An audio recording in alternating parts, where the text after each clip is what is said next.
Hey everyone, welcome back to PowerStroke Maintenance. Today I'm going to talk about what you can do to improve the fuel economy in your 6.7 PowerStroke. As always, if I missed something that was kind of an obvious solution to improve fuel economy, please let me know. I'm always happy to take additional suggestions into account and try them myself, because I certainly don't know everything. And for the comments that I know I'll get, like, well, if you want fuel economy, you probably should have bought a Prius. And yes, that is true, but I think for people who run these trucks as work trucks, or maybe people who are like gear enthusiasts like me, and they like driving a bigger vehicle, we can all still do our part and conserve fuel. And so I'm going to be talking about that. But yes, I know it would be easier for me to buy a Prius. It would be a lot cheaper, and I appreciate the feedback. First off, the most obvious thing you can do to improve your fuel economy is keep an eye on how much weight you're putting on this pedal, right? Skinny pedal, a lot of fun, makes the truck go fast, but if you are heavier on the accelerator and your driving behaviors are, very jerky, maybe like you're accelerating hard from a stop, you're braking late at stoplights, like your fuel economy is going to go down, especially if you're in stop and go traffic. So, for a lot of people, this means like if you see a red light, maybe don't like accelerate at Mach chicken to the red light. You can also just slow down. I've found that my truck, it's a lot worse fuel economy on the highway going 75 than it does at like 65. So maybe if you have the time, you could just try driving a little slower. And I know for some people, like, your driving style is your driving style. Maybe you like driving aggressive. Maybe you live in Massachusetts or Los Angeles and like people are tailgating you. But by changing your driving habits, you can save a lot on fuel. Like when I'm accelerating from a stop, I try to keep the truck under like 2,000 RPM. I try to coast as much as I can when I'm coming up to a red light, right? Unless it's green, I'm not accelerating. I'm trying to take my time and just be relaxed with my driving. The next thing I'll mention is idling. So I do have one of the BD high idle switches that I use in the wintertime, but when it gets really above 45 degrees, I usually will start and let my truck warm up for 3 to 5 minutes max. And really I'm just waiting for it to smooth out, the oil to do its thing, warm up a little bit so that the oil temp gets above like 60 or 70 degrees. And then when I drive it, I'm not romping on it. I'm being very gentle, letting the fuel warm up until it's at operating temperature. Sorry, not the fuel, the oil warm up and the coolant warm up. By letting your truck idle less and then being gentle on it, you can save a lot of gas mileage. Because I mean, when this thing goes into high idle parked, it drinks fuel and your fuel economy suffers. So idle less. That will definitely help save your fuel economy. This kind of goes along with the video I did last week, but run an additive.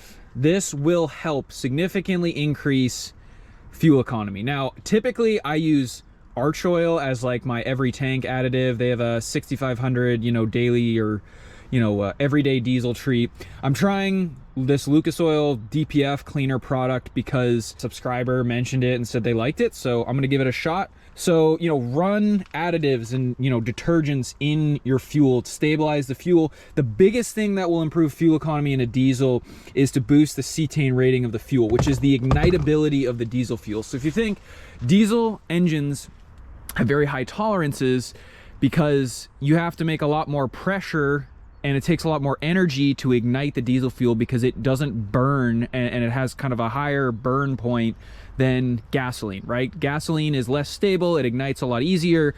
So the fact that we also have poor quality diesel fuel and the diesel engine has really high tolerances means that you're gonna get a lot of wear on your parts, like your fuel pump and everything else, and it's gonna take more energy to get that fuel ignited, and when it's ignited, it's not going to burn as hot, so you're not going to get as much power. And so by running an additive, you actually increase the ignitability of the diesel, get a cleaner burn, which helps your DPF and all your emissions equipment to function and not get plugged. It makes your truck have more power, and it gives you the added benefit of getting better fuel economy. All right, so the other thing I'll talk about that is kind of an easy, obvious one is tire pressure, right? In my truck, I run front and rear at 45 psi, which is a lot less than, you know, the door sticker, because I'm kind of going for ride comfort on these tires. Now, when I had my highway tires on, I would run them around 65 psi front and rear, and those Michelins, I on the highway would get like 22.5 miles per gallon. So obviously these tires, these Coopers, you know, they're all-terrains, they're not super aggressive, but you're not going to get great fuel economy. So if fuel economy is your goal, you should get highway tires, load range E, and you should run them, you know, at 65 psi and above. I think even with these tires, usually on the highway, they'll get up to like they're hot, you know, because you have cold inflation temperature and then hot inflation temperature.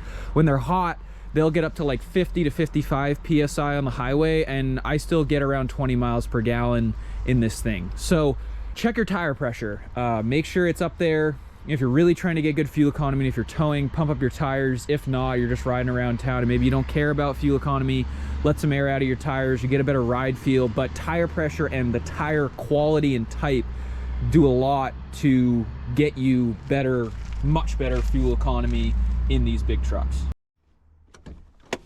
All right, so one of the last things I'll talk about here, and this is not as easy to do as tire pressure or just running fuel additives, is I've heard, and I don't know this from experience, but that putting a cold air intake on your PowerStroke will get you, you know, 1 to 2 miles per gallon increase just because of the improved flow. Now, obviously there's some trade-offs, like these aftermarket filters, you know, they let in a little bit more dirt than the factory filter does. I did not put this on, it was on when I bought the truck, so I don't know like what the gain was with this. You know, obviously it's more expensive. You're gonna spend $300 to $500 on a cold air intake, and some people don't wanna deal with that. So at a minimum, the easy thing to do, whether you have an aftermarket filter or you have a factory forward filter, is just check your air filter. Make sure it's not plugged.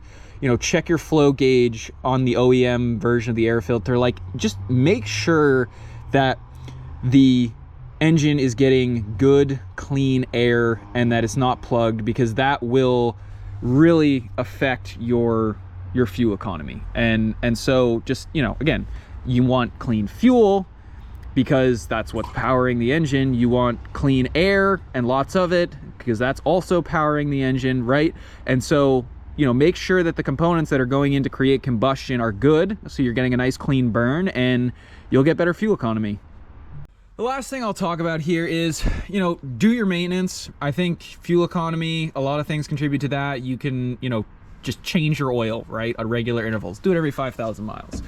Change your oil, change your transfer case fluid, change your transmission fluid, change your front and rear axle fluid. Make sure you change your fuel filters, like regular maintenance. And fuel filters, I do mine every 15,000. On these trucks, they are huge because that's how you protect your CP4. But also, if your fuel filters have been on there for 50,000 miles, you know, they probably have all kinds of gunk in them. So the fuel's not gonna flow well. Do your maintenance. And I think that's really all I have for suggestions. You know, I was trying to make it so that, you know, obviously there's like other mods you could do. Like I have a DPF back 4-inch pipe that gave me like another, you know, mile per gallon, right? But that's kind of expensive and unnecessary. I really just replaced it because my factory exhaust tip was bent. Be smart about it. I think a lot of the things you can do with the driving habits and maintenance and tire pressure is just, it's stuff a lot of people know, some other people don't, but you know, give it a try. And I would definitely say, like, the biggest thing, if you're not running an additive, I would try something. I mean, even go and try Power Service or something that's cheaper. Arch oil is expensive, but try an additive, see how it works. Let me know what your experience is. I think it'll definitely be positive. These trucks love to get nice, good quality fuel. So thanks for checking out this video. I appreciate it. Please subscribe if you'd like to follow along. I'm going to be doing more videos actually driving the truck, so it'll be less me just standing around jawing like this, but I had a lot of these videos I wanted to get done. I will be doing a couple different tests of various things, like running it with an additive versus without. So subscribe to follow along, and we'll see you next time.